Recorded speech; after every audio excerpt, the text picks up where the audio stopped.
UGC राष्ट्रीय पात्रता चाचणी ऑनलाईन परीक्षा 6 डिसेंबर पासून सुरू आहेत। बुधवारी दुसऱ्या शिफ्ट दरम्यान आलेल्या तांत्रिक बिघाडामुळे तब्बल 1 तास परीक्षा सुरू झाली। त्यामुळे बाहेरील जिल्ह्यातून तसेच ग्रामीण भागातून परीक्षेसाठी आलेल्या परीक्षार्थींच्या परतीच्या प्रवासाचे नियोजन बिघडल्याने चांगलाच मनस्ताप झाला। बुधवारी दुपारी 3 वाजता शहरातील Indira institute of technology Vishnupuri परीक्षा केंद्रावर ही परीक्षा घेण्यात आली होती। या परीक्षेत एनटीएचा सावळा गोंधळ समोर आला आहे। नेटचा पेपर तब्बल 1 तास उशिरा सुरू झाल्याने विद्यार्थी आक्रमक झाले होते। शेकडो विद्यार्थी वेळेवर परीक्षा केंद्रात दाखल झाले होते।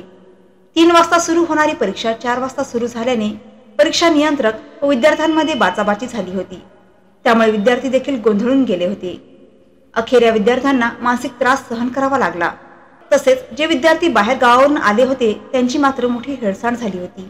तर आज यूजीसी नेटचा सोशॉलॉजीचा तसेच सोशल वर्कचा पेपर होता, पण पेपरचा टाईम हा 3 ते 6 होता। पण झाला असं की 3 वाजताचा पेपर हा 4 वाजता सुरू झाला। त्याच्यामुळे विद्यार्थ्यांमध्ये बरीच तारांबळ उडाली आणि बरेच प्रॉब्लेम झाले। ज्यामुळे विद्यार्थ्यांना कळतही नव्हतं, मोबाईल नव्हता त्यांच्याकडे ना काहीच नव्हतं।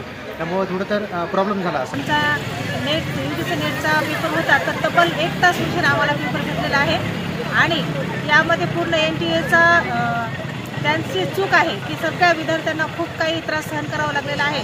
या ठिकाणी आम्ही 1 वाजेपासून परीक्षा क्षेत्रामध्ये येऊन बसलेलो होतो।